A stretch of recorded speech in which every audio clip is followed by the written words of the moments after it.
Okey, jadi di sini pada ruang utama kelas ni kita nampak dia masih kosong lagi kerana belum ada sebarang kelas yang kita sertai ataupun belum ada satu kelas yang kita anjurkan lah. Okey. Jadi untuk menghasilkan kelas, katakan kita hendak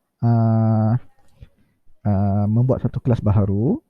Jadi pergi kepada ruang atas sebelah kanan, lihat kepada bahagian plus. Okey, butang plus ni. Ini adalah untuk butang create or join a class. Maknanya kita nak buat satu kelas, sama ada kelas tersebut adalah kelas yang kita nak buat, di mana kita adalah pengajar ataupun penganjurnya, ataupun kita nak menyertai mana-mana kelas dari luar. Okay, katakan kita nak buat satu kelas. Kita klik kepada plus. Okay, option yang ada adalah join class ataupun create class. Untuk buat kelas baru, kita ambil create class. Okay, jadi ini pemberitahuan using classroom at a school with student. If so, your school must sign up for a free Google Workspace for Education. Okay, jadi perkara ini nanti kita akan bincang balik. Sementara waktu ini, kita boleh abaikan dahulu dan klik I've read and understand the above notice. Okay, jadi untuk kelas kita ni ada beberapa section yang kita perlu isikan. Pertama adalah nama kelas kita, section, subjek dan juga bilik ataupun room. Okay, katakan nama kelas kita adalah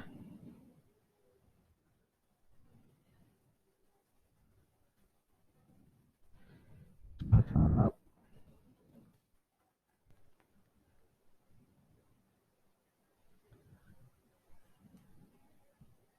Minta maaf. Ini saya rasa sesuai kita taruh nama kelas lah. Katakanlah sini adalah kelas.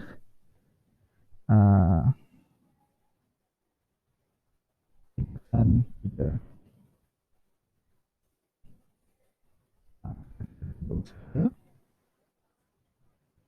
okay, katakan ini adalah untuk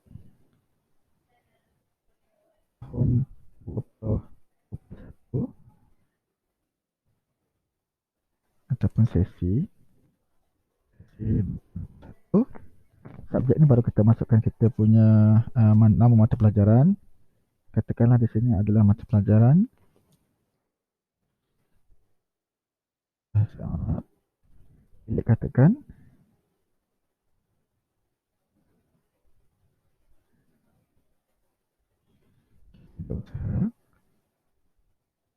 okey. Jadi kat sini ini sekadar satu contoh saja, iaitu di mana nama kelas ataupun kelas name. Katakan di sini saya masukkan nama bagi ketingkatan ataupun darjah. Section ni katakan saya masukkan sesi pengajian ataupun tahun semasa.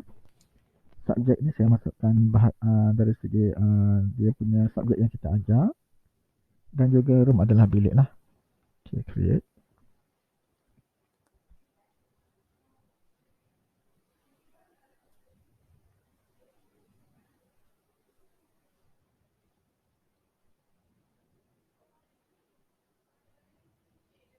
Okay, jadi ini adalah page untuk kita punya kelas yang pertama lah.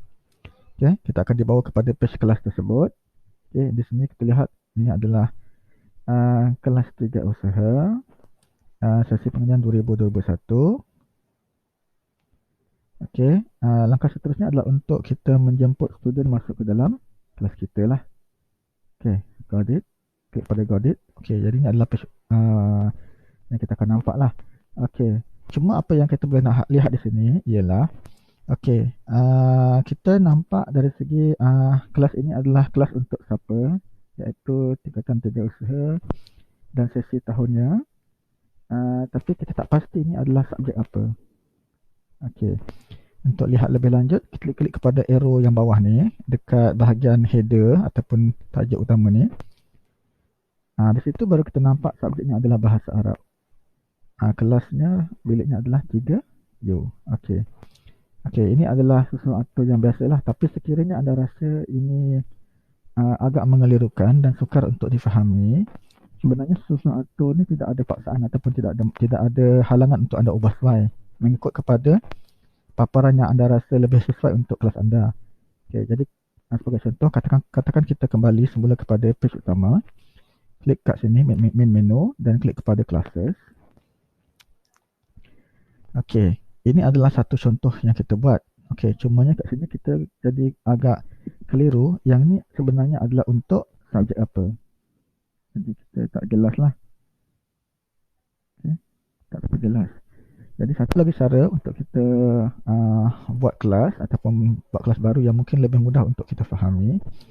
Klik kepada butang plus, kemudian klik kepada create class.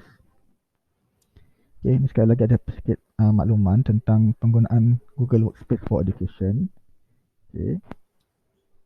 Average, continue.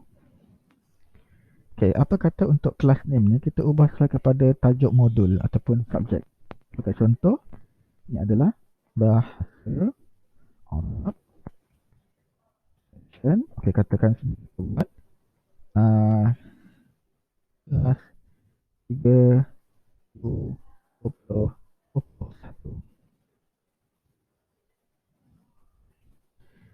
Dan untuk subjek kita buat lebih detail sikit.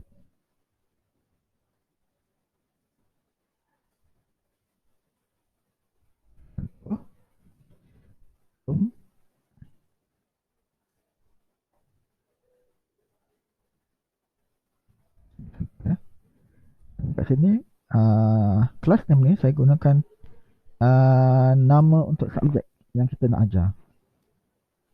Okay. Kemudian untuk section ni saya masukkan kelas yang terlibat.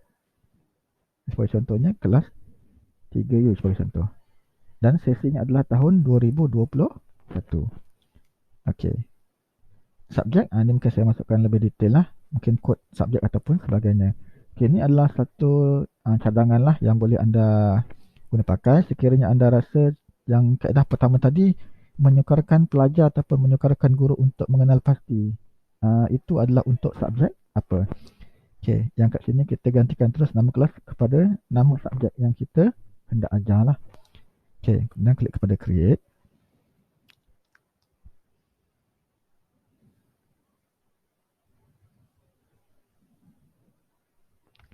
Okey, jadi dekat sini kita boleh nampak untuk paparan kelas kita iaitu kelas bahasa Arab ni kita boleh nampak terus nama tajuknya adalah bahasa Arab. Lepas tu kita boleh nampak ini section tadi kita boleh nampak ini mungkin untuk kelas 3 usaha dan sesi pengajaran adalah 2021.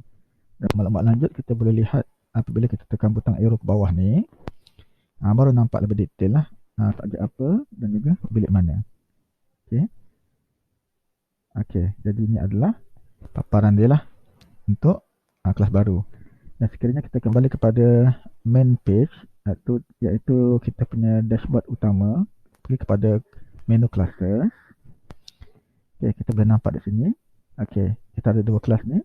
Mana satu yang lebih mudah untuk kita fahami? Adakah yang kaedah pertama tadi di mana kita masukkan tingkatan yang terlibat ataupun kita masukkan terus kepada tajuk kita punya kelas iaitu subjek dan juga pada section ni kita masukkan kelas terlibat serta sesi dia. Mana yang kita rasa lebih mudah faham lah. Okay.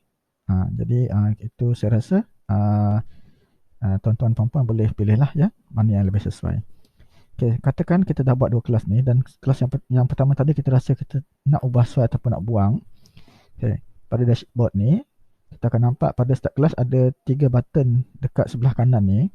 Okay, katakan yang kelas pertama ni saya nak padam dia. Klik kepada 3 button ni. Okay.